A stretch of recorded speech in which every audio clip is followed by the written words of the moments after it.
네, 안녕하세요. 네, 제가 오늘 발표할 거는요, 사실, 좀 새로운 기술이나 이런 건 아니고, 원래는 제가 라이트닝 토크를 하려고 했던 거지만, 네, 제가 최근에 했던 프로젝트에서 이제 느낀 점을 공유하고, 후기 같은 그런 느낌으로 발표를 준비했습니다. 저는 제 이름 홍민희고요. 스포카라는 회사에서 스타트업에서 도도포인트라는 포인트 정의 서비스를 개발하고 있습니다. 제 취미는 이제 오픈소스고요. 고등학교 때 파이썬을 처음 접해서 그 이후로 지금까지 계속 파이썬을 꾸준히 쓰면서 10년 그랬으면 10년 차 맞습니다. 그래서 저에 대한 좀 자세한 소개는 제 홈페이지 홍민희.org 가시면 보실 수 있고요. 사실은 좀 미리 양해를 드려야 될 게 발표가 어쩌면 좀 약간 구성 이상이었어요. 총 슬라이드가 한 80장 정도 되는데 그 중에서 30장은 제가 만든 지오프런트라는 소프트웨어의 소개가 되고 그리고 또 나머지 45장 정도는 파이썬 3를 하고 있어요. 분량적으로 좀 실패를 한 건데 원래 맨 처음 계획은 5분짜리 라이트닝 토크를 하겠다라는 거였는데 파이썬 3 얘기하려고 했는데 좀 하다 보니까 파이썬 3 얘기를 하려고 된 계기는 제가 지오프런트를 파이썬 3로 만들어가지고 이제 그때 했던 경험들을 공유하려고 했는데 막상 좀 생각을 해보니까 시간을 넘길 것 같아서 그냥 45분짜리 발표로 바꾸겠다고 얘기를 했어요. 그래서 이제 발표를 바꿨더니 이번에 또 시간이 또 많이 남을 것 같아가지고 또 이번에 또 이렇게 또 사족을 막 붙이고 좀 많이 혼란스러웠습니다. 그래서 실제로 발표가 하는데 좀 제가 나중에 다 만들어 보니까 발표가 두 개를 했다는 것 같아요. 죄송하다는 말씀을 이렇게 드리고 1부가 있고 2부가 있습니다. 지오프런트 소개부터 할게요. 이 사진 보시면 뭔가 이상한 점 느낄 수 있잖아요. 패스워드를 이렇게 적어놓고 근데 의외로 흔한 얘기죠. 팀이 생기면 이제 서버를 다루는 팀이 있으면 이제 서버에 접근하는 문제에 대해서 항상 문제가 있는데 어디나 그렇듯이 보안 의식도 누구나 어느 정도 있죠. 그리고 또 귀찮기도 하고 동시에 근데 이제 작은 팀들은 대부분 보안 의식보다는 귀찮음이 더 커요. 근데 그게 꼭 나쁘게 볼 것만은 아닌 게 꽤 합리적인 판단이거든요. 왜냐면 이제 우리 같이 아직 작고 대단한 사업도 하지 않는 상태의 서버들을 누가 노리겠어? 노려봤자 거기서 뜯어낼 게 뭐가 있겠어? 라고 이제 합리적으로 판단하는 거죠. 근데 또 그렇지만도 않은 게 요즘에는 다 워낙 공격자들이 그게 자기가 직접 공격한다기보다는 공격하는 자동화 툴을 만들어가지고 무차별로 공격을 하잖아요. 그러니까 사실은 우리가 아직 팀이 작거나 우리가 하는 사업이 아직 그렇게 널리 알려져 있지 않다는 거는 사실 공격 대상에 포함되거나 포함되지 않는 거랑 조금 관계가 없어지고 있다는 거죠. 그래서 이제 항상 귀찮으신 문제인데 이제 아주 흔한 케이스 공유 비밀번호 공유해서 어디에 붙여넣다던가 붙여넣진 않지만 외우기 쉽게 하려고 사업자 전화번호를 한다던가 누구 이름을 이렇게 한국 사람들이 많이 쓰는 방식이죠. 터치로 이렇게 부어를 한다던가 아니면 정말 심한 경우에는 그냥 키보드에서 입력하기 쉬운 거 정말 그러면 이거는 비밀번호 없다시피 하는 거 아니냐 라고 하지만 사실 하나만 알고 뒤로 모르는 애들인 게 비밀번호 없애는 설정이 귀찮아서 저렇게 하는 거예요. 비밀번호 없애는 설정하는 것도 귀찮아서 그냥 저렇게 하는 거예요. 그래서 계속 귀찮아지는 문제인데 아무리 뛰어난 개발자라고 해도 코딩 아무리 잘해도 귀찮을 수 있거든요. 몰라서 안 한다기보다 네, 귀찮아서 안 하는 건데 네. 그래서 항상 느끼는 게 보안성이 뭐 높은 시스템이 있어도 그게 쓰는 게 귀찮으면은 결국에는 선택되지는 않는 것 같더라고요. 그래서 오히려 덜 귀찮게 만드는 게 평균적인 보안 수준을 높이는 데는 더 도움이 되는 게 아닌가 그런 생각이 들었어요. 저희 팀 같은 네. 그래서 이제 많이 쓰이는 방식 중에 하나가 작은 팀에서 인증키를 이렇게 하나를 만들고요. 모든 서버가 그걸로 접속할 수 있게 하고 또 모든 사람이 그 공유 인증키를 하나를 공유해서 써요. 그래서 네, 작은 팀에서 많이들 쓰는 방식이고 당연히 패스프레이즈도 만들지 않고 왜냐하면 귀찮으니까 네. 일본어 입력하는 게 귀찮아서 저렇게 쓰는 거예요. 네. 뭐 ASDF라고 비밀번호 입력했는데 ASDF라고 비밀번호 뭐 이제 입력 안 해도 되게 뭐 할 수 없을까 막 해서 이제 고민해서 저렇게 되는 경우도 꽤 많고 네, 나만 사람 있을 때마다 인증키 파기하고 새로 만들어야 되지만 일단 귀찮은 짓을 하니까 네. 뭐 심지어는 드랍박스에 뭐 이렇게 아, 네. 근데 오해하지 마시고 네, 저희 회사는 그런 짓을 하지 않고 네. 근데 이제 네, 뭐 이렇게 하는 경우도 있고 뭐 아니 뭐 인증서나 뭐 이런 기세를 저장소에 넣는다던가 그런 데도 있어요. 네. 왠지 찔리는 분도 계실 것 같아요. 이제 좀 더 제정신으로 가면은 각자 인증키를 사용하는 건데 뭐 2005년 이후로 뭐 빛이라던가 뭐 머큐리얼 등등 분산형 버전 관리 시스템이 많이 보급되면서 그런 시스템들이 다들 인증을 이제 SSH 통해서 이제 통신하면서 인증키로 하게 많이 됐어요. 그래서 보급이 많이 된 상황입니다. 버전 관리 시스템을 쓰기 위해서는 하나를 만들어야 되는 상황. 깃허브나 이런 데서도 네, 저장소 서비스에서 인증할 때 이걸로 쓰죠.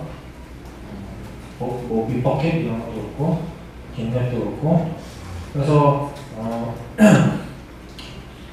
네, 각자 어차피 인증 가지고 있으니까 그걸로 인증하자 뭐 이런 얘기예요.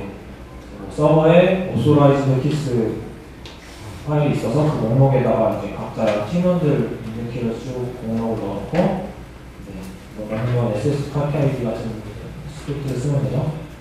그래서 대충 어떤 식으로 되냐면 이렇게 다들 네, 하나씩 각자 인증키가 있어가지고 네. 또 두 번째 사람도 각 자기 인증키가 있어가지고 이렇게 연결하고 네, 뭐 이런 식으로 네. 오른쪽이 좀 복잡해졌죠? 근데 요 방식을 또 다른 귀찮음을 내는데 팀원이 서로 들어오면은 네, 서버 개수만큼 등록을 해야 되고 또 나가면 또 다시 서버 개수만큼 수정을 해야 돼요. 원격지 수만큼 수정을 해야 되는데 뭐 귀찮은 건 안 하니까 이제 새로 들어오는 사람이 있을 거지 뭐 네. 귀찮아도 새로 들어오는 사람이 있으면은 이제 인증키 추가는 어차피 해야 되지만 뭐 나간 사람 빼는 거는 귀찮아서 뭐 잘 안 하게 되고 그러니까 뭐 퇴사자들이 뭐 여전히 서버에 접근할 수 있고 오랜만에 만나는데 뭐 개발 많이 했더라고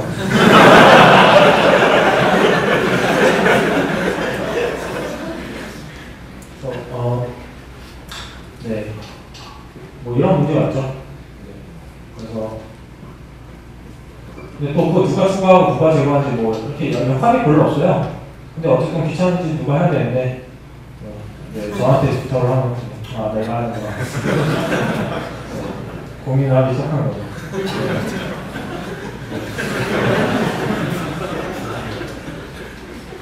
그래서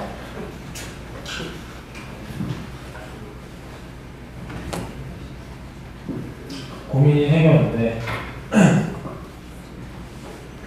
뭐 이런 일들이 귀찮아요. 새로 사람 들어오면 공격키 뭐 혹시 있으세요? 없으면 만드는 거 이렇게 만드시고 만들었으면 저한테 보내주세요. 식으로 해서 받는 게 좀 귀찮고 또 나갈 때 관객이 빼야 되는데 뭐 까먹죠. 네, 뭐 통결을 한 다음에 막 설명도 다음날 이렇게 다 까먹고 네, 나가고 그래서 뭐 그냥 한번 자동으로 해놓고 나 그냥 아무것도 안 해도 잘 돌아갔으면 좋겠다 그런 생각을 하게 됐어요. 좀 생각을 해봤는데 몇 가지 아이디어가 떠올랐는데 새로 들어온 사람도 요즘엔 다 깃허브 계정을 가지고 들어와요. 각자 계정이 있는 편이고 회사 와서 만드는 경우는 별로 없더라고요. 적어도 개발자는. 그리고 또 어차피 자기가 쓰던 깃허브 계정에 자기 공개키 보통 올려두고 써오지 않았나? 네, 뭐 그런 생각을 했고 또 이제 우리 회사도 마침 또 깃허브를 쓰고 있고 깃허브 그 회사 계정에 팀원 추가하거나 제거할 수 있는데 그것만 가지고 그거 하나만 하면은 나머지 다 알아서 다 되게 할 수 없으려나? 뭐 그런 좀 생각을 했어요. 그래서 한 가지 얘기를 한 게 네, 각자 키가 있는데 가운데 이제 지역 프론트라는 시스템이 있고 여기에다가 그 공개 키만 등록을 해요. 깃허브에 공개 키 등록하듯이. 그리고 지오 프론트는 마스터 키라는 걸 하나 만들어서 모든 접속 가능한 원격지에 마스터 키를 허용시켜놔요. 이런 식으로. 마스터 키 아이디어는 뭐냐? 마스터 키 하나를 지오 프론트 서버가 유지를 하고 있어요. 그리고 이거는 지오 프론트 서버만 접근 가능하고 다른 사람들은 접근 못하는 식으로 제한을 하고요. 그리고 모든 원격지는 마스터 키 하나만 허용하는 오소라이즈 키스를 유지를 해요. 어디서 많이 본 것 같은데 공유키 방식 아까 전에 얘기한 거랑 비슷하죠? 근데 약간 좀 다른 게 마스터 키는 지오 프론트 서버가 자기가 알아서 파기하고 재생성하는 걸 주기적으로 해요. 기본 값은 하루인데 고칠 수도 있고. 그래서 실제로 쓸 때는 지오프론트 CRI를 설치를 한 다음에 네, 서버 2에 접속하려고 그러면은 거기다가 이제 나를 접속 가능하게 해달라고 오소라이즈를 요청해요. 그러면은 이렇게 마스터 키가 있는 상태에서 지오프론트가 마스터 키를 가지고 접속할 원격지에 들어가서 오소라이즈 키스 파일을 수정을 한 다음에 그 접속하려는 사람 A, 여기서 A라고 하면은 A의 공개 키를 거기다 등록을 해버려요. 네, 요청을 할 때. 그 다음에 SSH로 직접 들어가면은 지금은 제 공개 키가 그 서버에 들어가 있으니까 적어도 이 원격지에 대해서는 접근이 가능한 상태인 거죠. 평소엔 아니었지만. 근데 이제 이 두 개를 따로따로 하는 게 귀찮으니까 네, 숄컷을 하나 만들었어요. 지오프론트 CLI 하고 SSH 한 다음에 원격지를 입력을 하면은 네, 오소라이즈도 하고 그 다음에 오소라이즈 된 다음에 바로 SSH로 접속으로 들어가는 거죠. 근데 이제 이게 조금 이해가 안 될 수도 있는데 그러니까 위험해 보일 수도 있는데 일단 팀원은 지오프론트 서버에 당연히 내가 이 팀원의 팀의 일원인 거를 인증을 해야 되는데 어떤 식으로 또 인증을 하냐 이건 좀 이따가 얘기를 하고 그 다음에 또 그래서 이제 네, 원격지에 추가하긴 하는데 그 사람의 공개키를 근데 그냥 그걸 영원히 추가하고 주겠다는 게 아니고요. 한번 추가하는데 그 한시적으로 추가하는 거예요. 설정에 따라 다르지만 기본적으로 60초 후에 다시 빠져요. 그 키는.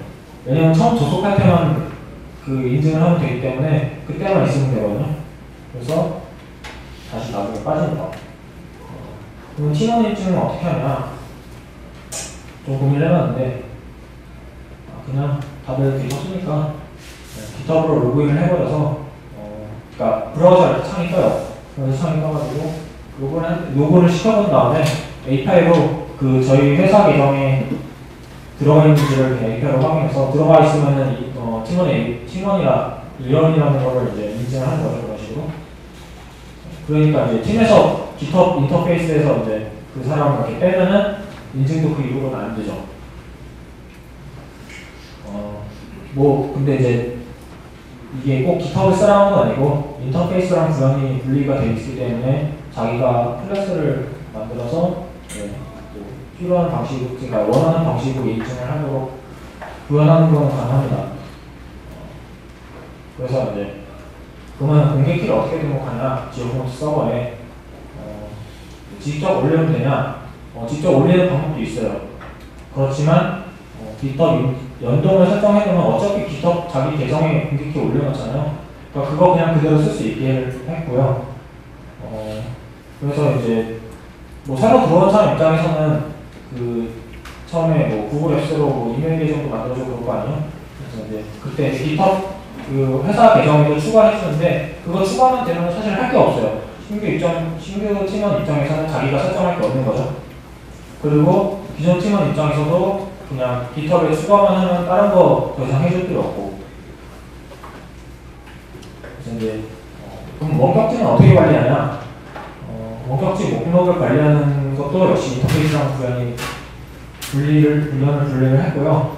그래서 이제 기본 빌트인으로 AWS에서 인스턴스 목록 가져와가지고 그대로 쓸 수 있게 하는 것도 구현을 해놨어요.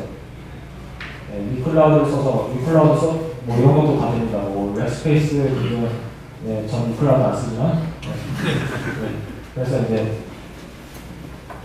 하고 네, 필요하면 하드코딩 목록으로 관리할 수도 있어요. 그냥 이렇게 파일에다가 이렇게 리스트 쭉 IP랑 네, 목록을 해놓으면은 그걸로 이렇게 관리하는 방법도 나오고 어쨌든 간에 뭐 자기 직접 구현하면 뭐 어떤 방식으로든 할 수 있고요. 이제 지오프론트 소개를 간단하게 했는데 이 지오프론트 프로젝트 자체는 오픈소스인데 회사에서 한 거라 스포카 그 GitHub 계정에 올려놨고요. 그 다큐멘테이션도 리더닥스에다가 올려놨습니다. 그리고 최근에 그 스포카 그 개발 블로그가 있는데 거기에도 지오프론트 소개를 해서 뭐 설치하는 법까지 다 한국어로 잘 설명해놨습니다. PIP로 설치하는 거고요. 사실 요거는 이제 그냥 방금까지 껴놓은 거고 원래 하려던 지오프론트 개발이 원래 홈페이지에 올렸을 때는 파이썬 2 성불기라고 했어요. 근데 이제 주체 관리 스태프분들이 이거 바꿔줬으면 좋겠다고 다른 사람들이 못 알아듣는다고 그래서 그런가? 그래서 좀 설명하자면 성불한다는 거는 이런 뜻이죠. 찾아봤는데 사전에서 성불로 찾아보니까 뭐 부처가 되는 걸 성불이라고 하더라고요. 근데 이제 저는 그런 뜻이 있는지 몰랐는데 제가 이해한 뜻은 이게 뭐 사람이 죽으면은 이렇게 저세상으로 가는데 뭐 아직 이승에 미련이 있거나 뭐 한이 있으면은 좋게 죽지 못하고 귀신이 돼서 이렇게 떠오르는 거죠. 그래서 그런 귀신들을 이제 잘 성불을 시키면은 편하게 저세상으로 갈 수 있게 할 수 있다고 해서 파이썬 2를 성불을 시키자 그런 얘기를 할 건데 사실 제가 파이썬 3를 이번에 처음 다룬 건 사실 아니에요. 전적이 있고요. 2008년에 파이썬 3 나온 지 얼마 안 됐을 텐데 그때 웹 프레임워크를 만들려고 하다가 실패를 했어요. 그리고 그쪽을 찾아보지 않다가 2013년에 제가 관리하고 있는 프로젝트인 완드라는 이미지 라이브러리가 있는데 그거가 원래 파이썬 2 전용이었는데 2랑 3 양쪽에서 다 볼 수 있도록 고치는 작업을 한번 해봤어요. 그 뒤로 앨런빅이라고 제가 만든 건 아니고 그 시크라켄이에서 스키마 마이그레이션 하는 뭐 그런 프레임워크 있는데 툴이 있는데 그게 파이썬 2 전용으로 돼 있어가지고 필요해서 붙여서 패치를 올렸어요. 저것도 한번 해본 적 있고 2015년에 또 마찬가지로 같은 해에 제가 만든 뭐 이런 라이브러리에서도 동시 처음부터 아예 일단 처음부터 동시 지정하게 연주를 하고 짜버렸어요. 그리고 뭐 RSS 리더라는 걸 만들었었는데 이것도 처음부터 동시 지정하게 짰고요. 올해 초에도 저거를 회사에서 써야 되는데 필요해서 시간이 난 김에 저렇게 고쳐서 썼어요. 좀 정리를 하자면 원래 파이썬 2 전용으로 짰다가 양쪽 다 호환되게 포팅한 경험을 한 3번 정도 했고요. 그 다음에 아예 처음부터 양쪽 다 지원하게 처음부터 연주하고 짠 것도 2번이나 있고, 근데 파이썬 3 전용으로 한 거 한 번 있는데 2008년에 실패했어요. 그래서 이제 파이썬 3 DP팀이 2013년 전까지 계속 있었는데 왜 있었냐? 2008년에 크게 한번 실패한 뒤로 파이썬 3를 안 쳐다보게 됐고요. 근데 이제 몇 가지 계기가 있었는데 2012년부터 완드 이슈 트래커에서 파이썬 3 패치가 한 번이 아니고 몇 번 올라왔어요. 뭐 이슈가 올라간 것도 아니고 아예 패치가 올라왔어요. 그리고 뭐 리소스 파이썬 이런 것도 파이썬 3 좀 지원 요청해달라 하고 이제 올라왔는데, 그래서 뭐 이런 식으로 보면 날짜가 되게 옛날 2012년이에요. 네, 이것도 다른 패치인데 그때 2012년이고, 그 다음에 네, 2013년에도 이거 좀 지원해달라고 요청이 들어왔어요. 그래서 뭐, 네, 그것들이 원하면 해야죠. 네, 그래서 하면서 뭐 제가 배우고 싶었던 건 아니지만 어쩌다 보니 노하우가 생겼어요. 파이썬 2랑 3랑 동시에 지원하는 코드를 짜는 방법에 대해서. 그러면서 있었던 기술도 조금씩 그때부터 사라졌고, 2013년부터는 아예 그냥 제가 처음 개발 때부터 자발적으로 파이썬 3 후원작으로 같이 했어요. 연구를 하고. 그러다 보니까 내가 그동안 왜 파이썬 3를 기피했었지? 약간 그런 생각이 들더라고요. 왜 기피했는지 좀 생각을 해봤는데,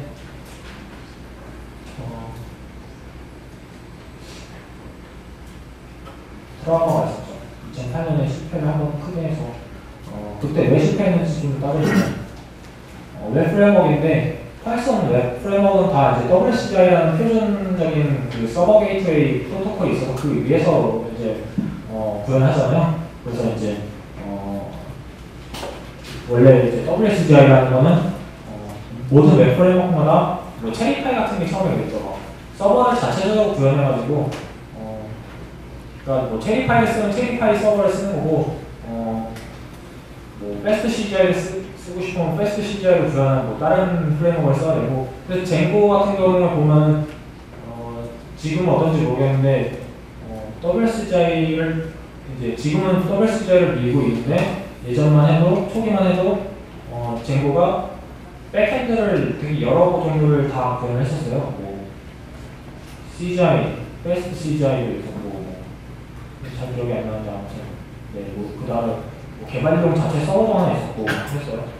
근데 이제 웹 프레임워크도 많고 웹 서버도 많으니까 노력을 중복을 줄이자 해가지고 중간에 통일된 인터페이스를 만들어서 뭐 자바 서블릿이나 루비에 있는 웹 뭐 이런 것처럼 WSGI라는 걸 만들어가지고 그게 조금씩 보급이 돼서 제가 이제 시도했을 때는 WSGI가 이미 표준인 그 명확한 표준이 돼가지고 당연히 다들 이걸 써야 된다고 생각한 이유였는데, 파이썬 3에서는 WSGI 프로토콜에 어떻게 동작하는지에 대해서 명확한 게 없고 모호성이 존재했어요.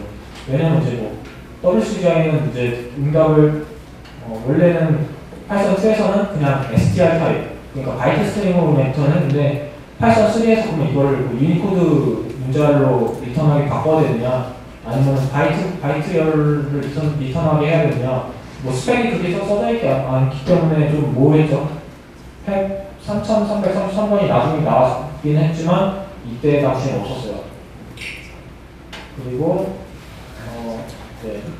그때 표준 라이브러리도 좀 안정화가 안 돼 있었고요. 이거에 대해서는 옛날에 뭐 아민 문예셔가 그때도 막 그때나 지금이나 그 사람은 파이썬 서킷 전형에 대해서는 막 안 좋은 소리를 많이 했는데, 그때 썼던 글을 좀 보시면 도움이 될 텐데, 뭐 URL 라이브러리가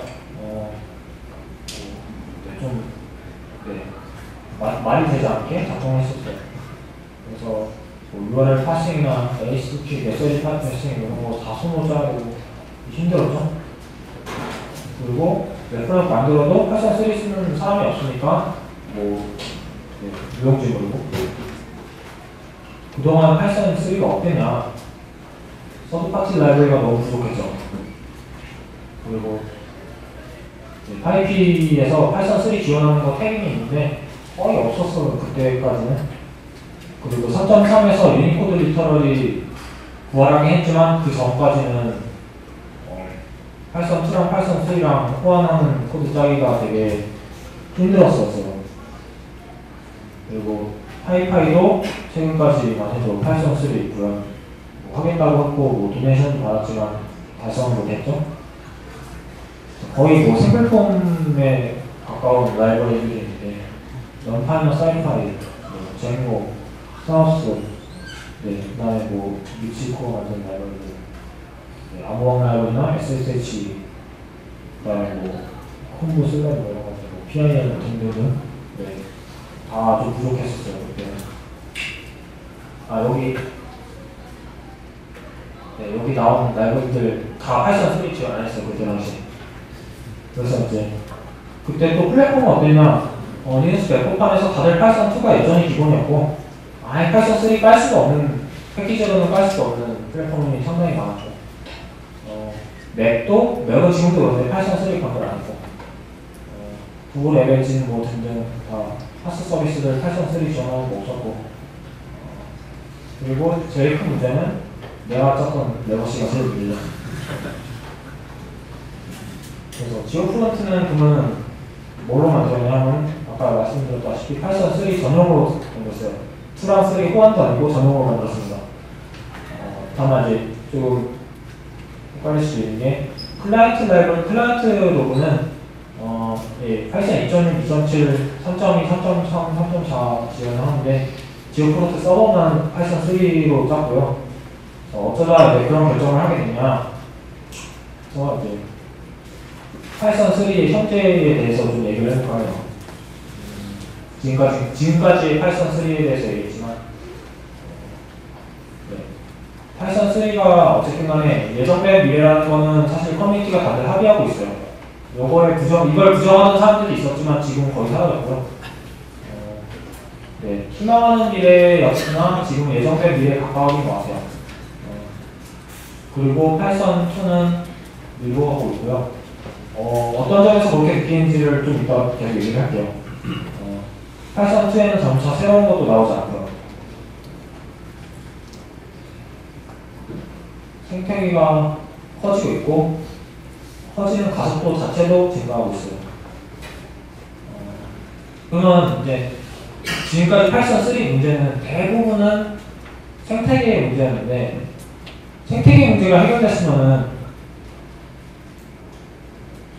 파이썬 3에 대한 평가는 다시 달라져야 되는 게 아닌가 그런 생각이 들고요. 특히 파이썬 3가 생태계가 굉장히 빠르게 성장하고 있기 때문에 거의 매달 파이썬 3의 상태는 달라지고 있다고 생각해도 될 정도예요. 제가 그래서 한번 조사를 해봤어요. 어떻게 변했나.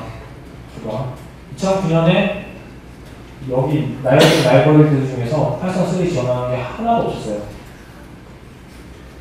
2010년에 럼파이가 처음으로 지원하기 시작했고, 네. 2008년에 파이썬이 2008년에 나왔거든요. 그러니까 2년 동안 파이썬 요즘에서 제일 많이 쓰는 라이브러리인데 파이썬 3 지원하는 게 없었던 거죠. 그 다음에 그 다음 해에 사이파이도 이제 파이썬 3를 지원하기 시작하고, 그래서 이제 그 사이언티픽 프로그래밍 하는 분들은 사실 파이썬 3를 좀 일찍 도입할 수 있었어요. 다른 도메인보다. 그리고 이제 암호학 라이브러리는 파이크립토랑 셀러리 같은 게 이제 좀 일찌감치 파이썬 3 지원하기 시작했고, 2012년에 바뀐 게 없고 2013년 작년에 들어서 굉장히 많이 바뀌었는데요. 장고를 필두로 해서 주요 웹 프레임워크들이 다, 네, 그리고 관련 도구들이 다 지금 파이썬 3를 작년에 다 지원하기 시작했고, 또 PIL이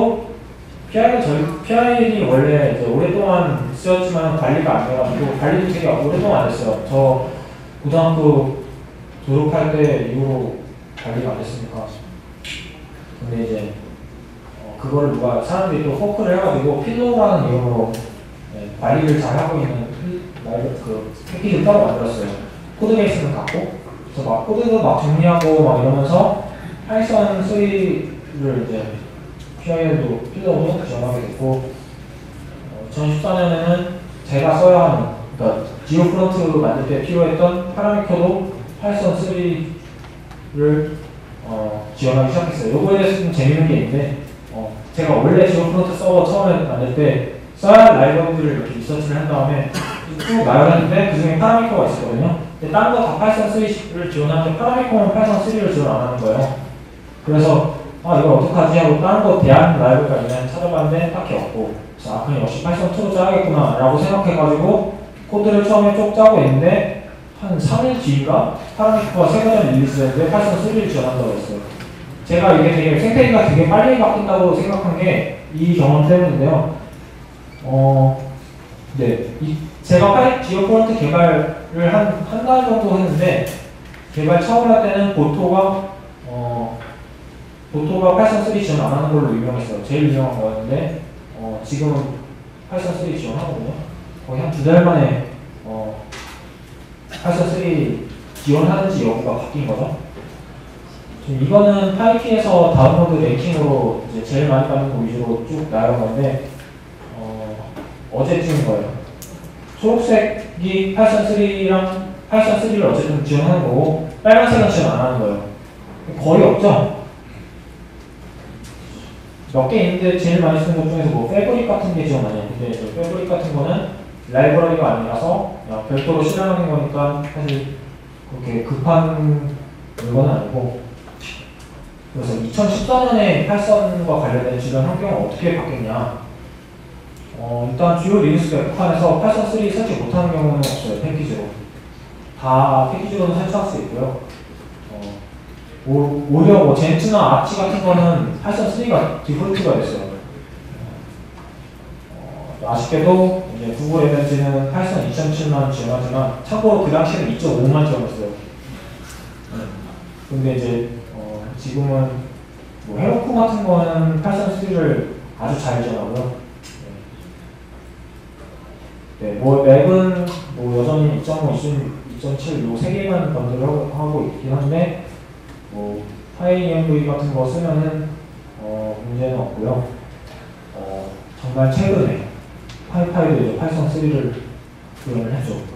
그래서 파이파이 홈페이지 들어가면 파이썬 3가 있고 파이썬 2가 있습니다.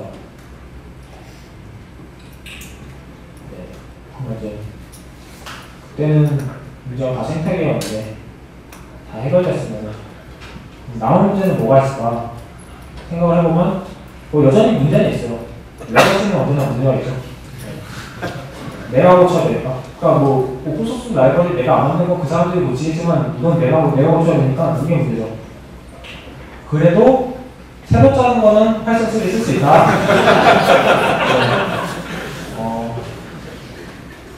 네, 그럼 지오 프론트가 왜 그런 결정을 했는지 정리를 하자면은 네, 파이썬 3는 일단 처음 시작하는 프로젝트였고요. 그래서 뭐 레거시나 이런 게 없었죠. 그리고 서버니까 사실 뭐 클라이언트처럼 여러 환경에서 다 설치되는 그런 부담도 없었고요. 네. 뭐 한편 지오 프론트 클라이언트 쪽은 네, 여전히 예전 버전도 다 지원을 해야겠고요. 뭐 의존하는 라이브러리는 어떨까 생각을 해보니까 파라미코를 써야 되는데 파라미코 지원했고 네, 워크적이랑 플래스크 지원했고 아파치 웹클라우드라고 보토 같은 건데 보토를 약간 좀 여러 클라우드 서비스에서 쓸 수 있도록 좀 일반화한 게 있어요. 아파치 프로젝트인데 이것도 파이썬 3를 지원했고 웨이트리스라고 WS자리 서버가 있는데 이것도 지원을 하고 테스팅 프레임워크도 유닛 테스트 할 때 쓰는 파이테스트도 지원하고 문서화를 스핑스로 했는데 스핑스도 지원을 했고 다 지원을 했어요. 아까 파라미터 얘기하긴 했지만 그럼 파이썬 3 쓰면 뭐가 그렇게 좋냐? 실제로는 좀 코드 수준에서 더 좋아지는 게 실제로 많이 있고요. 일단은 네, 이런 것들이 있어요. 하나씩 소개를 해드릴게요. 일단 벌처 인바이러먼트 혹시 안 쓰시는 분 계세요? 나는 벌처 인바이러먼트 안 쓴다. 쓴다. 거의 다 쓰잖아요. 근데 이제 저희 맨날 파이썬 2 쓰면은 처음 세팅할 때 뭐 하냐면요. 일단 세럼 툴을 깔고 세라토리를 까면은 이지 인스톨이 생겨요. 그 이지 인스톨로 PIT를 설치해요. 그리고 PIT로 또 버추얼 인바이러먼트를 또 설치하고, 여기서 또 나가면은 뭐 버추얼 인바이러먼트 래퍼 이런 것도 또 깔고, 그다음에 뭐 이런 식으로 써왔죠. 근데 이제 파이썬 3.3 이후로는 지금 최신 버전이 3.4인데 5VM이라는 명령어가 그냥 내장이 됐습니다. 파이썬 3 깔고 그냥 바로 이렇게 쓰면 돼요. 또 자, 모든 사람이 기다리고 있던 PIP 내장이 됐고요. 그래서 세라토리랑 PIP 설치 안 해도 돼요. 3.4부터 그냥 파이썬 3 깔면 기본적으로 들어있고, 재밌는 거는 PIP가 내부적으로 리퀘스트랑 HTML 파일을 되어 있어요. 그래서 이 안에 한번 들어보시면 재밌는 게 들어있습니다. 안 깔아도 쓸 수가 있어요. 쓰면 안 될 것 같지만. 그리고 이제 함수의 이제 리턴 형식이랑 정확히 말하면 그걸로 쓰라고 꼭 정해놓은 건 아니지만, 지금 보시면 좀 새로운 문법이 있죠. 그 인자명 뒤에 콜론에서 뭔가 str 이런 식으로 타입을 썼고, 그 다음에 함수 가로 닫고 나서 화살표에서 identity라고 또 뭔가 썼죠. 이게 뭐냐면은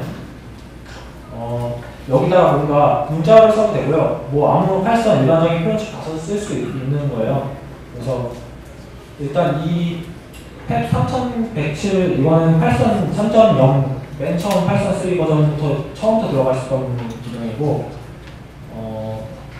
원래 용도는 이제 저렇게 타입으로도 써도 되고, 저기다 뭐 주석 같은 걸 써도 되고 등등 여러 용도를 생각해 놓은 것 같아요. 그래서 이제 런타임에 저거를 이제 리플렉션을 할 수 있어요. 저기 각 인자에 어떤 값이 이제 어떤 객체가 어노테이션 되어 있는지, 저기서 이제 STR 객체나 뭐 맵핑이랑 클래스나 아이덴티티라는 클래스 이런 객체들이 그 런타임에 가지고 올 수 있는데, 이제 그걸 가지고 저는 이제 위에 데코레이터로 타입이라고 데코레이터 하나 만들어가지고 저렇게 어노테이션 하면은 그 런타임에 이제 타입 검사를 해서 이제 에러가 나면 타입 에러가 나게 하는 걸 만들었고요.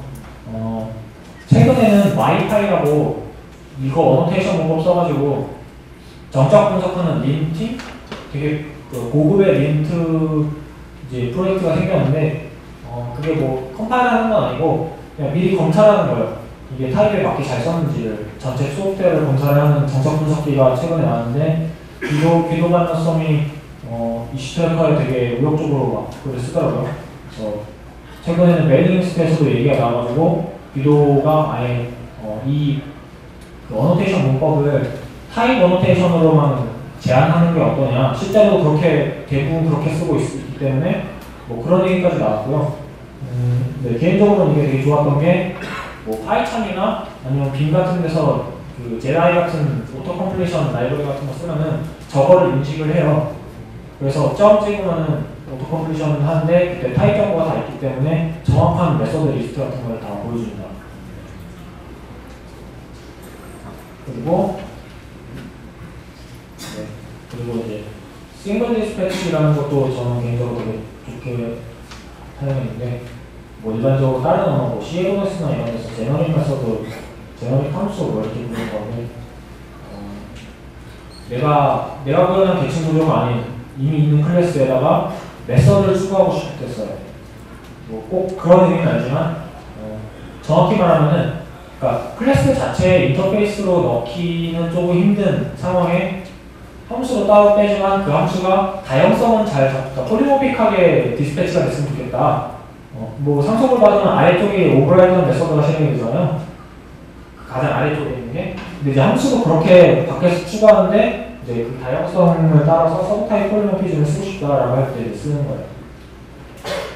뭐 근데 이제 이름에서 리플라이 하듯이 이제 다중 디스패치는 안 하고요. 뭐 그렇게 필요한 게 아니기 때문에. 실제 지오 프론트, 아까도 지오 프론트콜이었고 이것도 지오 프론트콜인데 뭐 이런 식으로 씁니다. 어떤 경우에는 그 립클라우드가 그 이제 여러 서비스들을 드라이버라고 해서 이제 abstraction을 해놓고 레이어링을 했어요. 그래서 백엔드를 바꾸면은 이제 내가 뭐 AWS를 쓰다가 아니면 뭐 그 구글 클라우드를 쓰다가 뭐 이런 식으로 바꿀 수 있게 해놓은 건데, 이제 그 표준적인 커먼 인터페이스 외에 확장으로 각 클라우드 서비스마다 독특하게 지원하는 기능들이 있는데 그거를 저렇게 별도의 이제 각자 다른 이름으로 메서드를 구현해가지고 사용하고 있었는데 이제 그거를 이제 이런 식으로 밖에서 다양성을 추가해서 동일한 방식으로 쓸 수 있게 좀 할 때 필요했고요. 개인적으로 되게 편했습니다. 그리고 이제 이런 게 생겼는데 타임존이라는 게 생겼는데 표준 데이터 타이머들의 불편한 게 되게 많죠. 사실 그 중에서 불편한 것 중에서 되게 상당히 많은 부분이 파이썬 3에서 이미 고쳐졌어요. 몇 년 전에 고쳐졌는데 제가 이거를 보면 발견하고 나서 파이썬 2가 정말 늙어먹구나, 파이썬 2한테 미래가 없구나 약간 그렇게 느낀 게 제일 유명한 게 이제 tg인포라는 그 인터페이스를 제공하는데 구현은 하나도 없어요. 심지어 UTC도 없어요. 그래서 그 예제 코드에서 UTC를 tg인포 인터페이스를 그 구현하는 예제가 있는데 다들 그걸 복사했었어요. 근데 파이썬 3는 이미 고쳐져 있다고.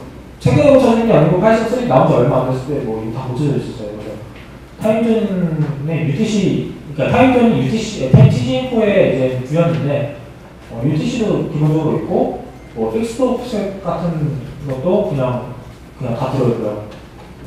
그래서 맨날 프로젝트마다 뭐 타임존 모듈을 따로 만들어가지고 거기서 뭐 UTC 구현하고 픽스드 오프셋 구현하고 그걸 맨날 해서 복사 붙여넣기 했는데 그것도 따로 패키지로 만들기 좀 그렇잖아요. 그래가지고 그렇게 해왔는데 그런 짓을 안 해도 되는 거죠. 그래서 그래도 또 여러 가지 기능이 있는데 이런 것도 있는데 이제 여기서 나온 것들은 파이썬 3에 이런 거밖에 없다는 게 아니고 지오 프론트에서 실제로 쓴 것만 따로 모아서 보여주는 거예요. 그 인자에서 어떻게 그 별표를 쓰면은 뭉탱이로 들어오잖아요. 근데 치프를 언패킹 할 때도 똑같이 쓸 수 있게 돼가지고 뭐 이렇게 쓸 수 있어요. 중간에 들어갈 수도 있고요. 인자에서는 맨 끝에 들어가야 되잖아요. 이게 되게 편했어요. 그리고 이게 정말 편했는데 실제로 디버깅할 때 정말 편한 게 예외를 다른 함수에서 먼저 던진 다음에 그거를 잡아가지고 또 다른 형식의 예외로 다시 매지할 때가 있잖아요. 근데 이제 파이썬 2에서는 맨 바깥쪽에서 맨 마지막에 던지는 그 예외만 보여요. 그래서 디버그 할 때는 그 안쪽에서 나왔던 예외를 보려면은 막 소스코드 타서 뒤지고 막 PD 열어가지고 안에 들어가고 말려야 돼요. 그냥 너무 귀찮은 거죠. 근데 파이썬 3에서는 안쪽에서 나온 모두 다 같이 보여줘요.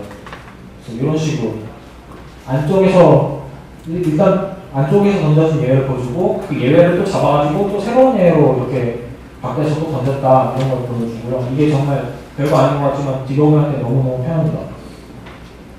마지막으로 이런 그 이너머레이션 타입이 추가돼가지고 자바 인원이랑 비슷해요. 이런 식으로 정의를 하면요, 인원이라는 모듈이 생겨서 저걸 상속받으면 이너머레이션 타입이 되는데 클래스 자체가 리터러블해서 저렇게 리스트를 하면은 그 가능한 모든 그 종류들이 나오고요. 그 다음에 뭐 저렇게 쓸 수 있습니다. 뭐 네임 하면은 네임 나오고 밸류하면 실제 밸류 나오고. 그 다음에 이거는 뭔가 하실 수 있는데 파이썬 3에서 url-2가 url-request로 이름이 바뀌었는데 원래 기존에 url-2에서 게시랑 포스트밖에 안 됐어요. 그래서 진짜 이상하죠? 그래서 푸시랑 딜리트를 다른 메소드 이제 쓸 수 있게 됐어요. 옛날에는 막 푸시 보내려고 막 리퀘스트 괜히 깔아서 쓰고 막 그랬거든요. 근데 이제 그런 짓을 이제 안 해도 되는 거죠. 물론 그게 파이썬 2가 좀 정상이 아니었죠. 그래서 이제 오늘 마무리를 하자면 내가 지금 오늘 갑자기 마무리해요. 파이썬 2가 이제 더 이상 좀 생태계의 혜택을 못 보게 되고 있다. 이미 불이익이 상당히 아까 방금 얘기한 것들이 다 불이익이라고 볼 수 있어요. 그런 불이익을 이미 갖고 있고요. 또 예를 들어서 좀 더 심각한 것도 있는데 펜 466번 같은 경우에 최근에 제안된 건데 지난 5년 동안 파이썬 2.7 마지막으로 나온 뒤로 그 파이썬 3에서는 네트워크 보안 관련해서 강화된 게 되게 많은데 그게 하나도 백버튼이 안 된 거예요. 그러니까 지금까지는 적어도 파이썬 2.7 쓰던 분들은 그런 되게 잘 알려진 위협에 다 노출되어 있었던 거죠. 그래서 뭐 SSL 모듈이던가 뭐 아니면 해시 같은 것들에 사실 보안상의 문제가 되게 많이 있었는데 그런 거 하나도 안 고쳐져서 그거라도 좀 백포트를 하자 뭐 이런 팩이 올라와서 네, 결과적으로 좋게 업세트가 되긴 했는데 앞으로 이런 게 또 얼마나 있을지 몰라요. 이제 더 이상 성장이 없는 언어라고 생각하고요, 파이썬2는. 그래서 이제 좀 성불하고 놓아줄 때가 된 게 아닌가. 네, 그게 이제 이 슬라이드에서 네, 이 발표의 주장이고요. 네, 이게 끝이고, 네, 저희 스포카에서 사람을 뽑고 있습니다. 네, 저 주소 들어가면 자세한 정보 볼 수 있고요. 네, 네, 저희 다 파이썬 되게 메인으로 파이썬만 쓰니까요. 네, 파이썬 좋아하시는 분들 많이 오셨으면 좋겠습니다. 네, 감사합니다.